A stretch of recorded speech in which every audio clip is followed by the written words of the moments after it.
and we'll go ahead and get started.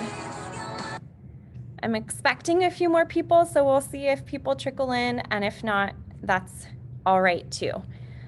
So welcome. We're here today for the second session in the Google productivity series, and today we'll be talking all about organizing your Google life, which feels appropriate for a January session, because I know sometimes in January we like to sort of think about cleaning or decluttering.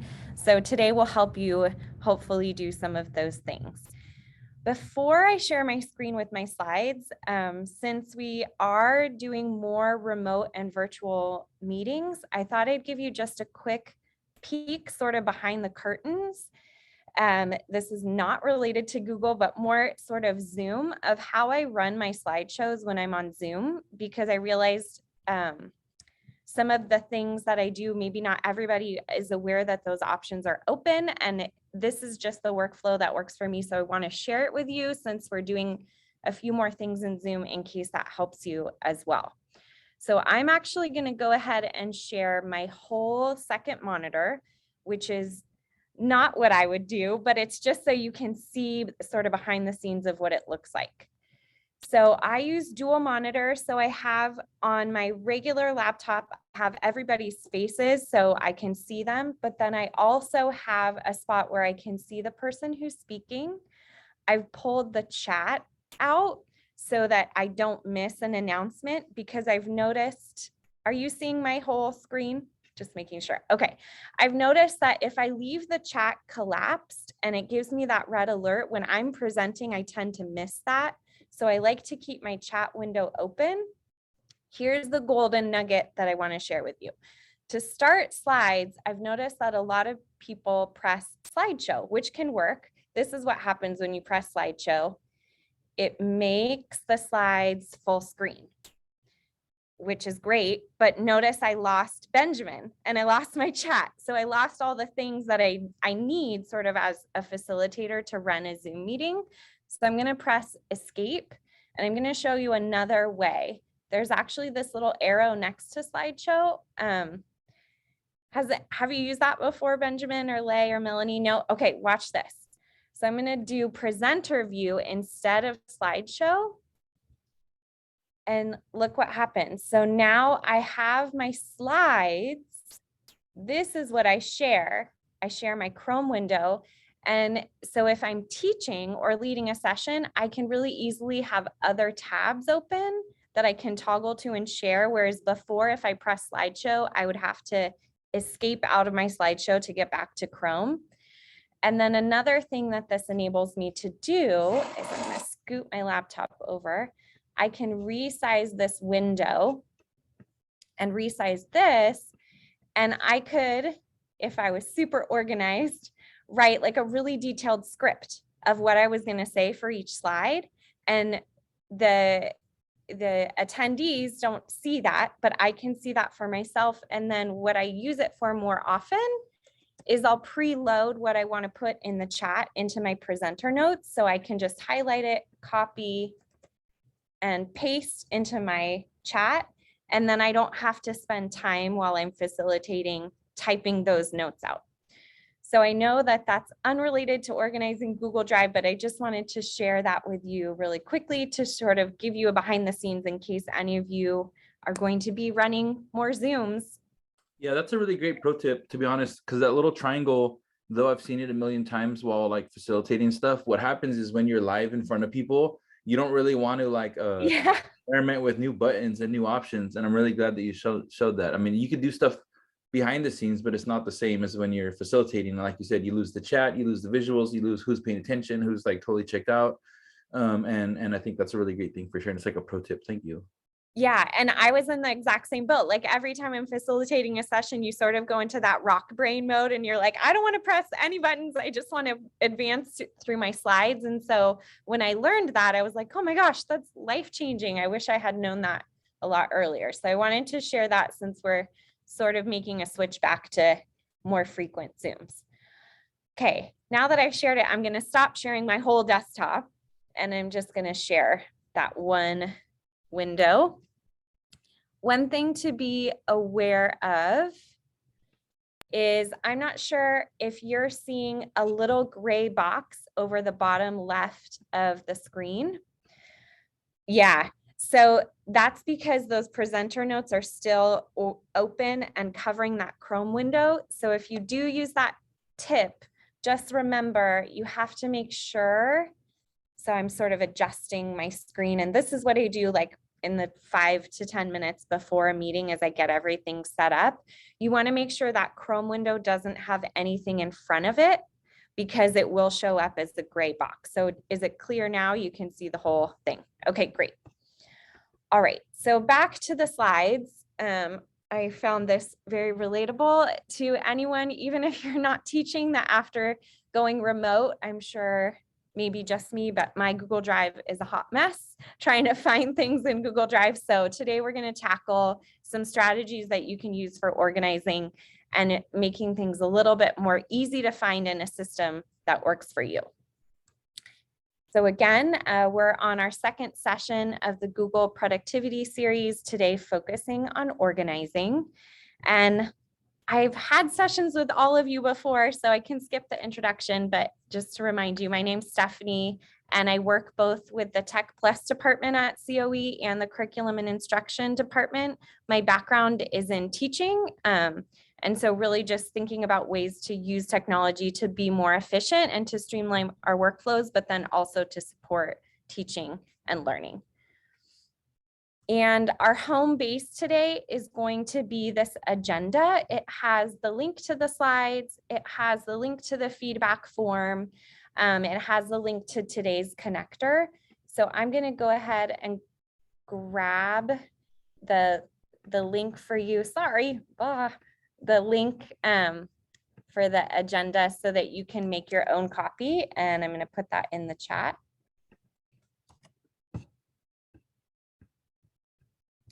And that should give you like the little window that prompts you to make a copy if you weren't able to do that already, so that you can just have your own copy that you can take notes in if that helps you. But that's a good thing to have open. I don't know if you need to have the slides open. I would more keep that agenda open next to you so that you can access what we're doing. Okay, so I'm just curious if you could remind me and put in the chat what department or what your role is at COE so that I get a feel for sort of who we have in our Zoom room today.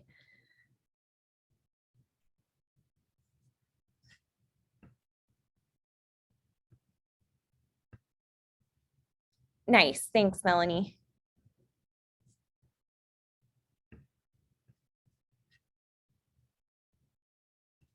Okay.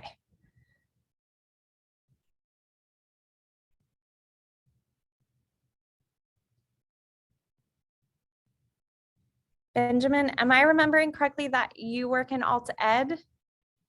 Yeah, I'm typing it slowly into okay. Yeah. Okay. Alt Ed and student support services. I'm kind of like I got a couple streams going on, but I'm typing that in as we speak. Okay, perfect. Thanks. And Lay, yeah, I remember because I have a visual lay on where your desk is. Perfect. Okay, thanks everybody. So we have sort of a range of people who are working on the business end or office job sort of things and education. So we'll cover things that will help with both of those things. Perfect. Okay. So bear with me.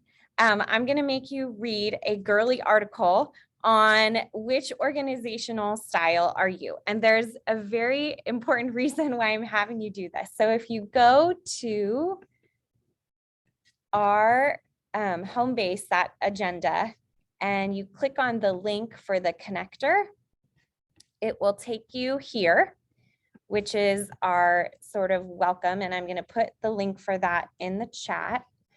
And then there's a link there, yep, that will take you to this article. It's a very quick read. And the reason I'm having you do this, we're going to take a couple minutes just to think about it, is because I feel like for organizing, one of the most important things is to just recognize and know that everybody has a different style of organizing, a different system that works for them.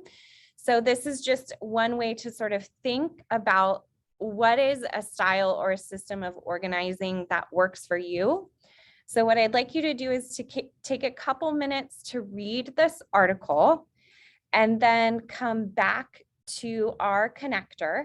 The link is in the chat, and sort of write your name under which style or styles you identify with. So again, it might be more than one, it might be just one, but I'm just curious to get a feel for sort of which styles we have in our space today. So I am going to go ahead and stop talking for a few minutes to give you an opportunity to read the article, and then let us know by adding your name under the styles, which organizational style you identify with.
All right.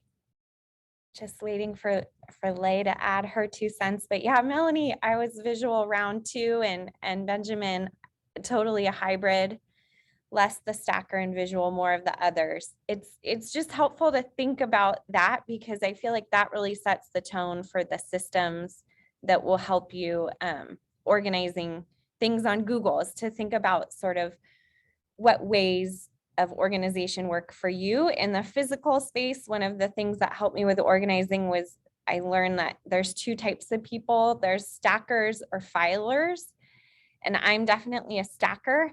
And I was always trying to be a filer, to file things into groups, and that just wasn't working for me. And so once I acknowledged that, I got like bins for my classroom to put stacks of things in, and that helped a lot.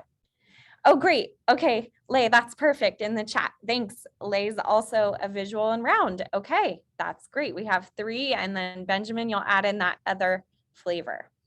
Okay, so knowing that, the goal today is to give you some inspiration and some tools to design a Google system that works for you. So I can make recommendations, I can share examples of things that work for me, but I think in order for an organization system to really work, it has to go with your style, and things have to be where you think that they should be. That is the best organizational system.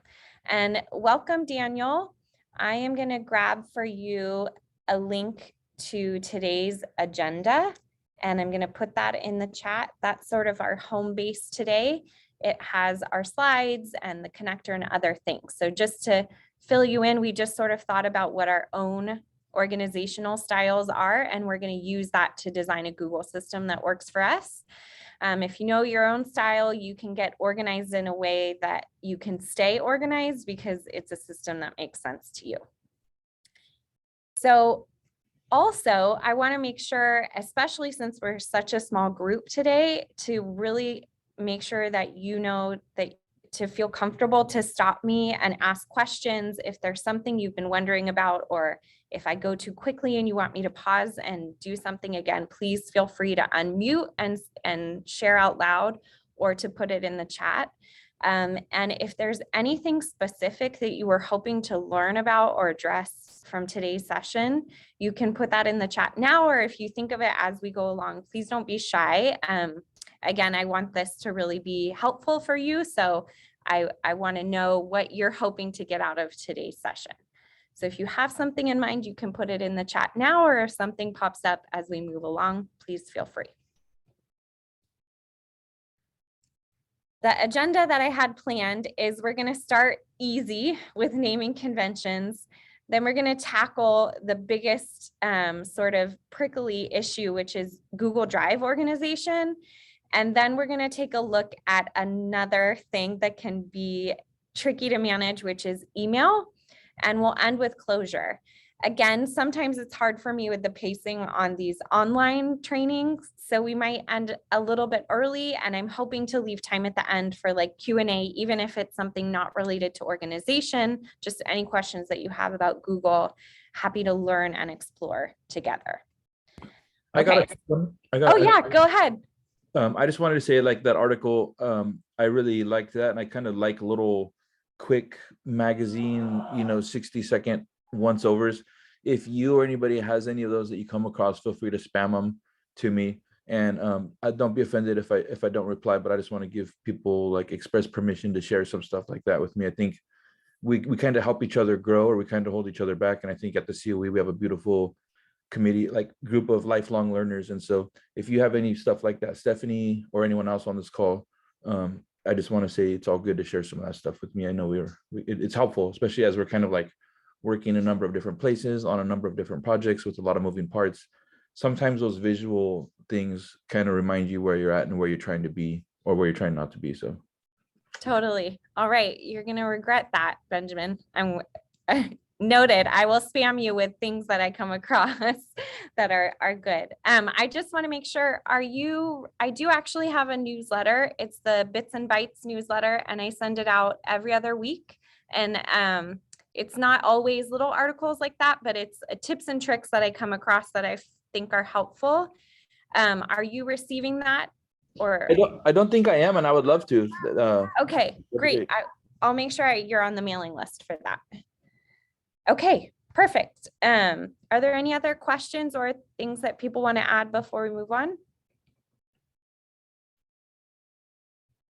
All right. Okay, so we're going to dip in and get our toes wet with something that's easy, which is naming conventions. Easy because they seem basic and obvious when you talk about them. Not easy because it takes sort of diligence to follow them. Yes, Daniel, I'll add you to the mailing list too. Thanks for letting me know. So looking at naming conventions, we're going to look at an example. I'm going to explain how that system works, and then always I try to incorporate an opportunity to apply what we're talking about so that you really get to practice and see how it works. So here's a very basic example of a document name. Feel free to put in the chat or to unmute what are some things that you're noticing are included in that name.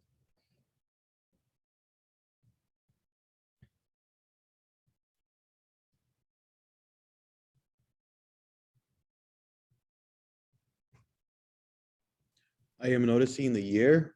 Yep. I am noticing the name of the agenda. Great. Thanks, Daniel. Yeah, exactly. So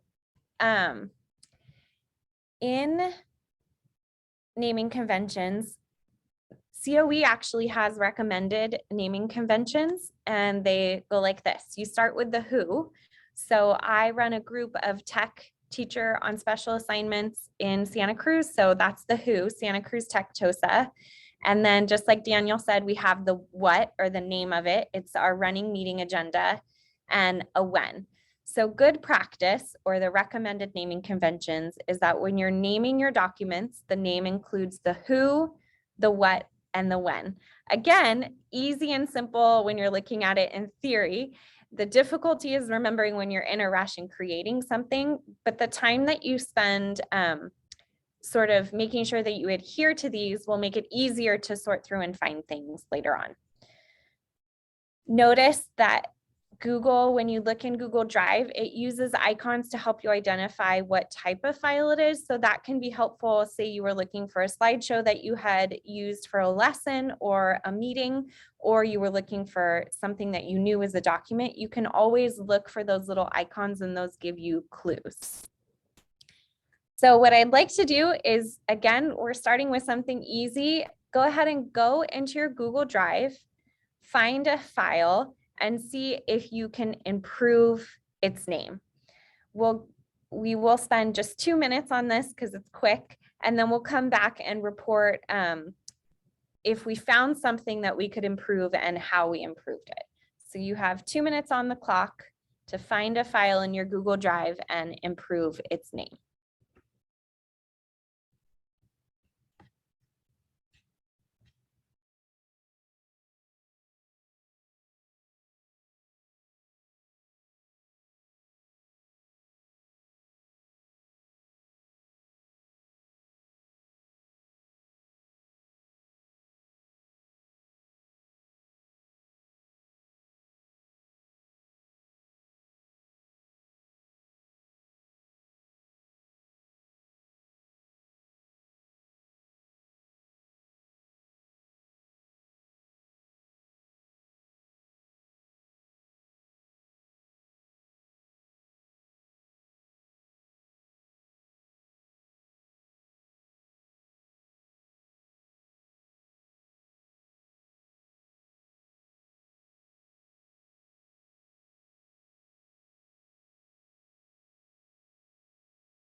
All right, go ahead and come on back. And wondering what we improved or what we changed, and if anybody has any questions about naming conventions. Yes, awesome. Melanie found a doc that was missing the who and the when and added it. Amazing. Thanks, Melanie.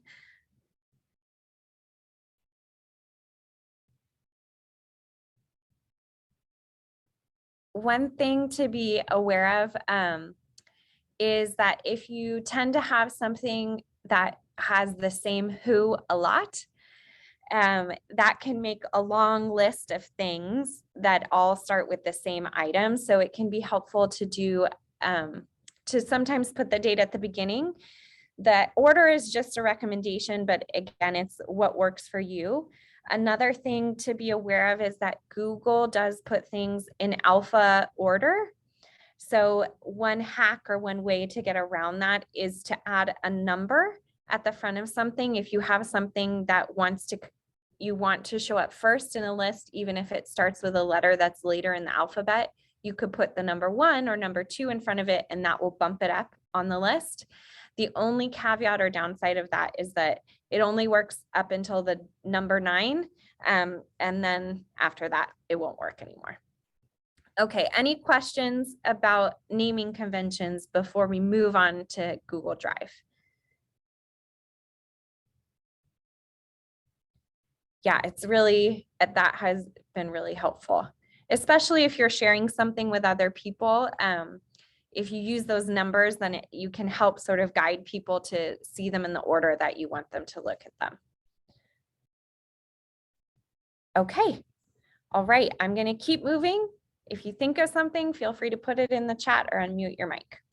We are going to take our full deep dive now into Google Drive and to learn some strategies and look at some examples for ways to tackle organizing Google Drive. We'll start first with your own drive, and then we'll tackle and talk about ways to manage shared drives. So again, we're going to follow that same pattern. We're going to explore and look at an example, think about what we notice about that piece. I'll explain how the systems work, and then we'll have a chance to apply it to our own drive. So the first thing I want to show you, of course, showing other people my Google Drive feels a little bit like opening the doors to your closet, right? It's not perfect by any means. It is messy because we're all, there's times where I'm in a rush and I don't have time to follow the procedures and protocols that would make it look beautiful. So I'm going to show you my shining example, my best example that I have of organization in Google Drive. But I want you to know, full disclosure, that my whole drive does not look like this. I'm just showing you my best example of organization, but my Google Drive is a mess. So don't feel worried or put off. Okay, so my shining example of organization is this folder that I made that I was sharing with the public that had a bunch of different resources for flexible learning. So the idea was resources that teachers could use for subplans or just when they needed something quick if a student was quarantining to send home. And since this is going to be shared all across the county, I wanted to make sure that the organization really made sense to other people so that it was easy for them to navigate and not confusing. So it is my shining star of an example. The rest of my drive is not as beautifully organized. One thing I want to point out is that notice that Google has these different workspaces.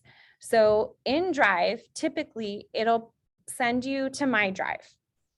So this is just your general workspace where you're working out of. But if you have things that you use all the time that you want to be bumped up to the top, or that you want to have quick one-click access to without having to sort through all the time, Google has created this other workspace called Shared or Starred. Starred. They also have a workspace called Priority. I don't use Priority as much. I tend to use Starred. Again, it's personal preference, but let me show you how Starred can be helpful. When I click on Starred, you'll notice that I've been really selective about what goes in here. So these are only things that I'm using a lot. And you can star something and then unstar it later. So if you're working on a project, like in December, I was working on CS Ed Week and I needed to check the registration almost daily. I put that link in my starred folder, and then I was able to access it really quickly without wading through my messy drive. It's probably time for me to unstar this since it's not December anymore. So I want to show you really quickly how you put something into the starred folder, just in case that's something that you want to use. So I'm going to go back to my drive. Say that I was using this kindergarten folder a lot. I'm going to right click on it and add to starred.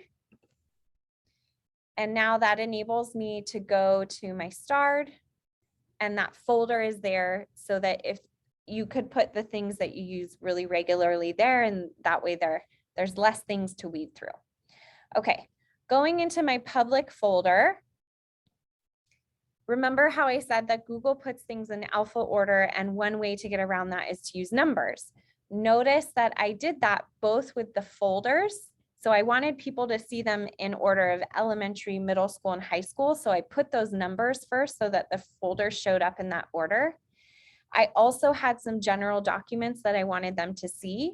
I wanted them to read the README first, like the directions. So I put a 1 in front of that, and that bumps that document up to the first thing. The next thing is the elementary is the most organized. So I'm going to open that one. And so here's also what you see. I again have used that number system. And because, as I told you, just like Melanie and Lay, I'm a visual organizer. So really colors help me. You can also color code your folders. So I put these folders in rainbow order, in numerical order. It's a good visual. And then the lessons that go in this folder. So there was a set of lessons all on connectors to use at the beginning. That slideshow all has the background that is pink, so it matches that folder. So I'm going to pause there, and I'm just going to ask again, what do you notice about how that organizational system works, or what questions do you have? Daniel's saying he's going to start using the number system. Yes, that's very helpful. Is there anything else that or questions that you have about this?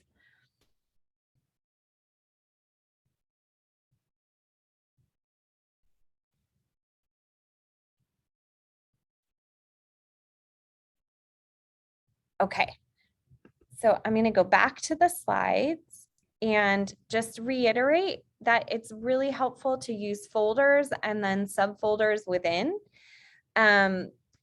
One thing that I found helpful as a teacher, but I also find helpful in my office job, great, thanks Melanie, is to make master folders by year or by project. So I think as teachers, one of the things that can be difficult with organizing is deciding like, well, do I want to put things in months because I typically do this in the month, or do I want to organize it by subject? One way around that is that you can use shortcuts, which I also want to show you. Shortcuts are great, and we'll talk about them more when we get to the shared drives. But one of the ways that shortcuts can help you organize your own drive is that if you have a document that you think fits in more than one category, you can add a shortcut so that it lives in both categories. So say, for example, I had a math project that I always did in February, but I wasn't sure if I wanted it to go in the February folder or the math folder. I could add a shortcut so that it could be in both. So let me show you how to add a shortcut. I'm going to get out of that example and go to something else. So say that I was in this one. To add a shortcut, you right click on the item, and then you can click this button that says add shortcut to drive. And you can select anywhere else in your drive or the drives that are shared with you to add that shortcut. So if I wanted to add another shortcut to it in a different part, say 3rd grade basics, I would add shortcut. And I'm going to explain shortcuts are really helpful. So if somebody doesn't have access that was shared with that folder, it'll notify you. So that's helpful. Shortcuts are really helpful with shared drives. So I'll go over that when we get to shared drives as well. Color coding, you can also add emojis if that helps you, and you can use shortcuts and use search. So again, that flexible curriculum options was like my shining example of organization, but my normal Google Drive is not as organized. So just want to point out and remind you that that search feature can really save you. So if you're searching for something like meeting agenda, you can just type it right up at the top. and look through those icons to get an idea of what type of document it is. You can also add filters so that, say I wanted a meeting agenda that came only from Debbie, one of my bosses, I could do that. And then I can search if I knew that she had sent a meeting agenda and I needed access to it. So when in doubt, use the search feature because that's really helpful. And here's an example of how you can use emojis as well to organize. So if, again, for all our visual people or non-visual people, colors and emojis can help give you that visual cue for organizing. So one of the things that I use for emojis is that my MacBook actually has them built in. So if I search, then they pop up and I can get them. But there's also an add-on that you can get. Let me see if I can. The name of it is escaping me for the moment. Okay, so if you go to Google and you search emoji keyboard, emojis for Chrome, it will take you to the App Store. That's the icon I was looking for. I'm going to put the link to this in the chat in case you want to add emojis to your device. So I already have it installed. If you don't have it installed, it will say here, add to Chrome.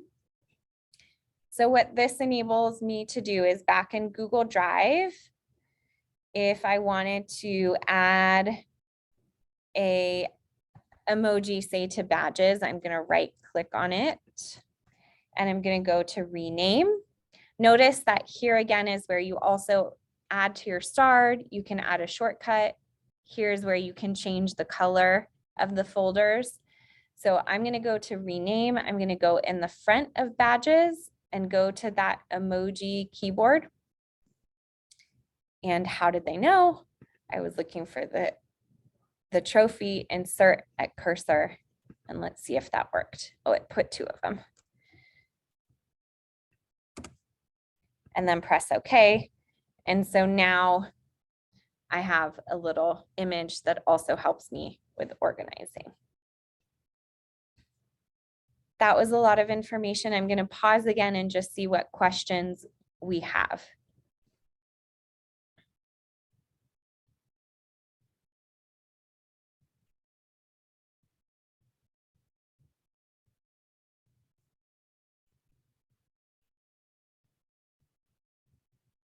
Okay. If something comes to you, feel free to put it in the chat. Another question I get a lot is really just how to move something in Drive into a folder or how to move something from one spot into another. So I'm going to show you the system that I like to use for doing that. Notice that Google Drive puts folders on top and then files on the bottom. So say I wanted to move this Canva freeform task into a folder. The way that I like to do that is to take advantage of this right-hand space that lists my files and this left-hand space that sort of has that navigation through my drive. So if I click on the arrow next to my drive, it will open up a list of my folders here so that I can easily drag and drop something over there. So I'm going to go up and say that I want to move this Canva freeform task into badges. All I would have to do is click on it, drag and drop it into badges. And now it's moved into that folder. For me, that's easier. Again, just like Google, there's many ways to do the same thing. You can also reorganize by right-clicking on the item and go to move to. And that will give you the same option. So I could move to here. Okay. So I'm going to move on to talking a little bit. Yes. Okay. Great question. Thank you, Melanie. Thank you. I'm confused about that. Yeah, so Melanie's question in the chat is it possible to share an entire folder with someone instead of individual doc sheets? Yes, it is. And that is a huge time saver and it's really helpful to know. So let me show you how to do that. So I feel like I need to do a better job of setting up sample folders so that I'm not like reorganizing all my folders and moving things around. Yay, I have one called sample. Okay, so say I wanted to share this whole sample folder with Melanie. What's great about that is that everything that's inside of that folder takes the sharing settings of the folder. So if you're working on a project with someone and you know that there's going to be multiple pieces like a slideshow and a document and maybe a PDF, it's great to set up a shared folder. You can put everything in there and then you don't have to worry about each time making sure that the sharing settings are shared with that person. So just like you would for, yes, Benjamin, I see your hand up. I can wait till you're done answering that question. I have another question that inspired. So okay, great.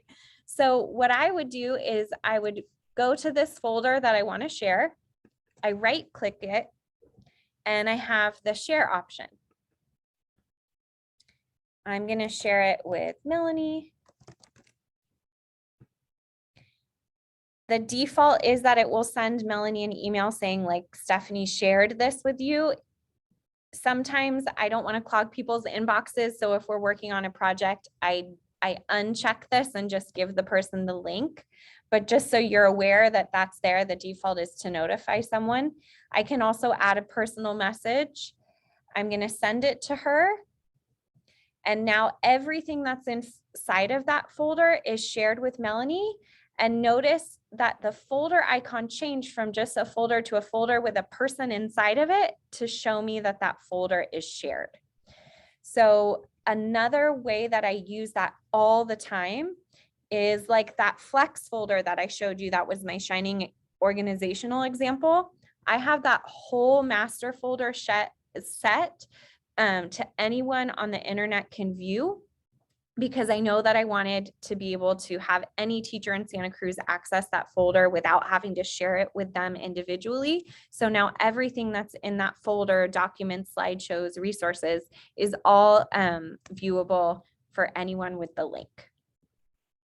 Does that answer your question? Thank you so much. It does. And that would have saved me a lot of time recently on a project but is it also possible to print like all of what's in a folder instead of having to go and individually click print on every single doc? Oh my gosh, what a great question. I don't know. I've never tried to do that, but I'm going to show you what I would do if someone had emailed me your question. I would literally just Google it. So can you print the whole contents? And I find that Google has all these forums with answers that have all the questions. So it looks like you can select all the files, right click and choose print.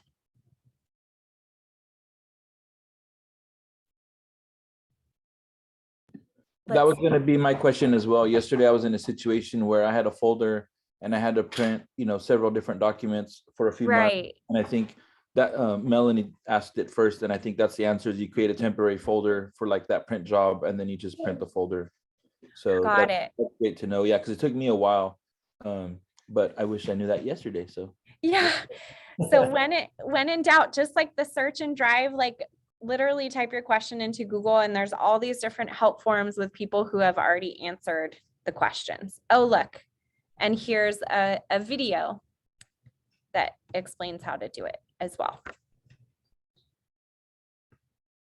Okay, that's so funny. Benjamin, was that the question you were going to ask? Yeah, it totally was. It literally was. I had to print some timesheets and some mileage forms and a whole bunch of stuff. And I was like, oh my God, I know there's got to be a quicker way. Yeah. Wow, what synchronicity. Okay, perfect. Does anyone have any other questions about Drive?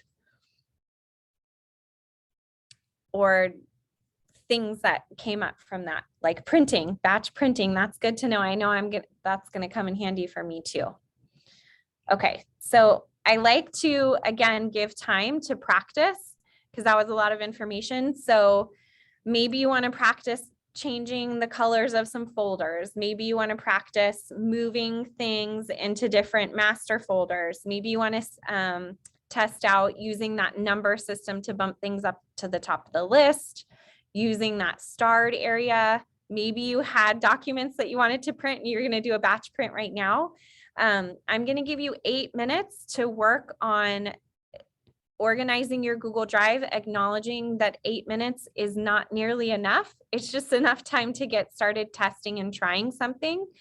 I'm going to turn off my camera during that time and go on mute, but I'm still here. So if you have questions or want help with something during that 8 minutes, please feel free to ask. Are there any questions before we start the 8-minute timer? All right, you have 8 minutes. Just like with our file names, we'll report back. I'm curious to hear how you spent your 8 minutes, and see you on the other side.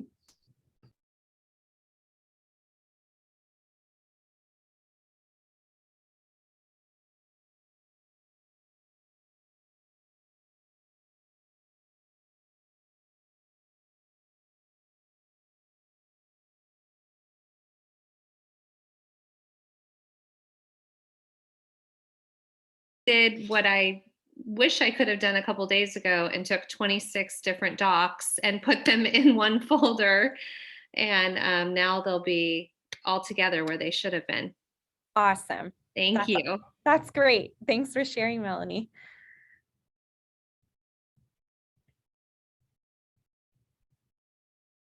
Okay, I realized when I sent you off that I had like dangled the carrot of sharing why I love shortcuts for shared drives, and then I forgot to share why I love shortcuts for shared drives.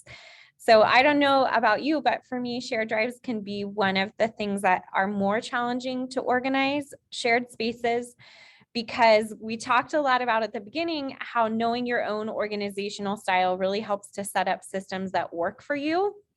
It gets tricky when you're sharing a space, a virtual space with somebody else, and you're trying to do an organizational system that works for both of you. Shortcuts have been my lifesaver in that situation. So we have a team shared drive, but then what I do if I need to have access to something that's in the team shared drive, but it was maybe put in a place that just doesn't make sense to my brain, or I find that I'm always looking for it and can never find it, I'll put a shortcut to that in my drive. And then what you can actually do with shortcuts, which is amazing, is you can rename the shortcut, and that won't affect the name of the original document. So that, say that you've set up a naming system or you follow naming conventions that work for you, but in your shared space, someone has named something that just doesn't make sense to you, or it's making it really difficult to find, you can make a shortcut to that in your drive, rename the shortcutted item, and that will not change the name of the original thing. So that makes it, at least for me, that's been a way that's really saved me time and made things a lot easier to find. So that's a little tip. Okay. So last, we're going to finish up with email. I'm going to share some strategies that I've used to manage my email. And again, I'm going to be totally honest that really one of the best strategies that has worked for me for email has been keeping everything in my inbox and using the search feature. But I'll show you some other things that you can do to help organize your email in a way that works for you. So again, we're going to look at an example. We're going to talk about how that system works. And then we're going to take what we learned and have an opportunity to apply that to our own email and to practice and test it out. So this is an example that I want to share with you of a way to organize things that come in your emails that's actually outside of email. So for my curriculum and instruction team at the County Office of Education, and I've noticed now that other people do this as well. So this is an image that I pulled from Twitter. This woman is a school counselor, and she found that she was getting inundated with information in her email, and she had things that she wanted to save or go back to. And so she created this thing called a hub where she would link that information so that she could access it later. And I saw this on Twitter, and we had actually created the same thing for our curriculum and instruction team to sort of manage the influx of emails that we were getting and create something that had all of the resources that we needed all in one place. So what we created is, instead of calling it a hub, we called it a document dashboard, but it's the same idea.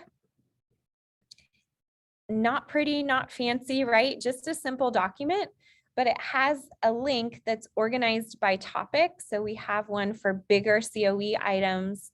We have one that's for internal department goals.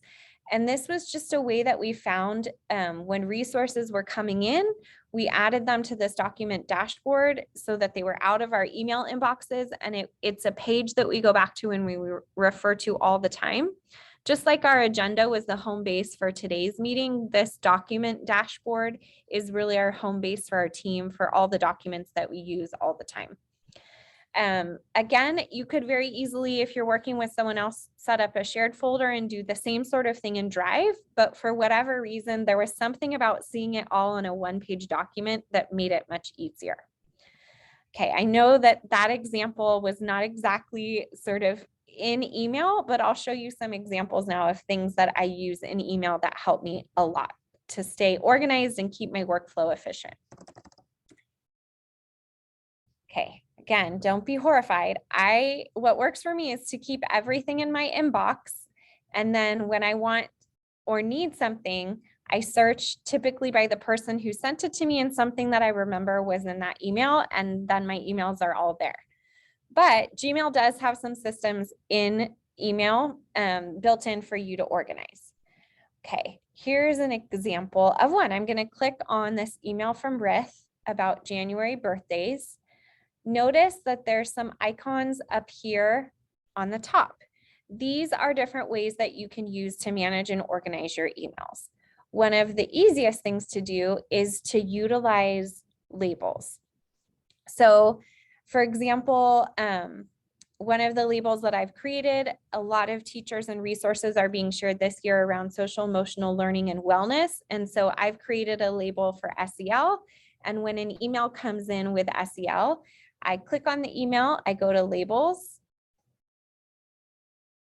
Here's my created label on SEL. I apply it, and now you'll notice that this email is in my inbox, but it's also tagged with SEL. So I can go back and search that easily. You can change the colors of your labels if that's something that you like. You know that I like to change my colors. Say that you were in an email and you thought, oh, I want to start saving all the birthdays so that I know when the birthdays are, but I don't have a label for that yet. You can always create a new label. If you wanted to add it to an existing label, like a subfolder, you could nest the label under. I don't want to do that for this, so I'm just going to click create. And notice now that I have a birthdays label. This is also tagged birthdays. Okay, another feature that I use all the time, I'm wondering, virtual thumbs up, if anybody uses tasks in Google. Okay, let me show you what tasks is. So anytime you're in a window that has something Google, Gmail, Google Drive, documents, slides, you can have this sidebar. And here's tasks. It's basically a to-do list. I open it up, and this has my list of tasks or things that I need to do. I'll go into this more. There's a session later on in the series on time management where I'll go more in depth on tasks. But I do want to show you, you can sort it by date. You can also sort it by the day you entered. I like to have my tasks in order by day so that I know what I have on my plate for today. I love a list that you can check off. So when you complete something, you can mark it completed. That's always very satisfying. One of the things that I love about tasks is that it syncs with Gmail. So say I've received this email and it's something that I need to do. I want my inbox to show that it's read, but I also want to remember to come back to it later, I can click this add to tasks button. And this email is now linked to a task, and I can set, maybe I want to look at it tomorrow. I can set the date as tomorrow. And now on my list of tomorrow things, I have to come back to this email. So that is really helpful. Okay. Another thing that helps me a lot in Gmail is that I have 2 little kids at home. So sometimes I work very weird and random hours. And I try at best not to send emails at 4 a.m. But sometimes that is the time when I have a moment to work that's peaceful in my home. So if I'm sending an email to Melanie and it is an odd and random hour, I will go, instead of pressing send, this little arrow next to send has more options. I will schedule it, and it has some suggestions. So send it tomorrow at 8 a.m., send it this afternoon. You can also pick a very specific day and time, but not only does that save me from looking like a crazy person by sending an email at 4 a.m., but what that also enables me to do is, if I know that I want to send out an email on a particular day, I can go ahead and draft that now and schedule it to send out automatically, so that it helps me to check one more thing off my to-do list. That was a lot of information about email. I'm going to pause for a second and see if there are any questions.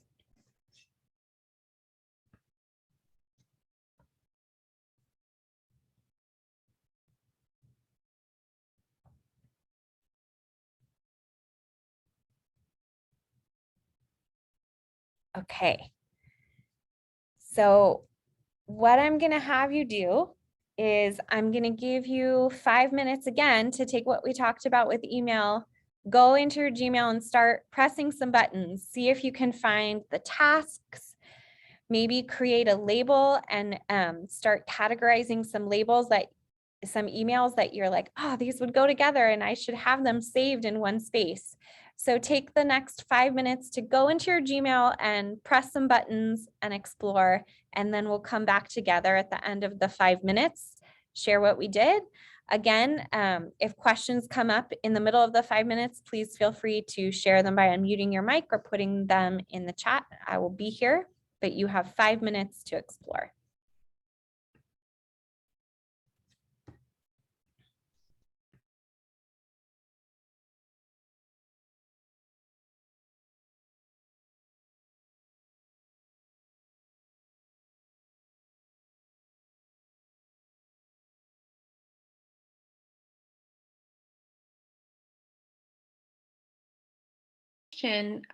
Does it alert you in your email if you haven't completed a task? I wish it did. No, it doesn't. I'll show you what it looks like when you don't complete one. I think I had a long list from yesterday that I didn't complete. Oh, I moved them because I don't like it when it's like late. But what it'll do is, on top of today, it'll say past tasks in red, and then they're all listed in red. Ugh. But what it does do that I think is really cool, I don't know how often you use Google Calendar, but it syncs with Google Calendar. So all the things that you see in dark blue, those are my tasks. So I use Google Calendar a lot. So for me, that's really helpful. So you can see, like this morning I had a to-do, I didn't get to do, but let's pretend I did. I can go in directly from calendar instead of tasks and mark completed. So it does like sync with calendar, but it doesn't have any sort of alert system. Okay, darn it. So do all of the tasks show up in the dark blue? I think you can change, just like with any Google Calendar. Sorry. You can always change the colors that a calendar is. So mine is tasks is right here.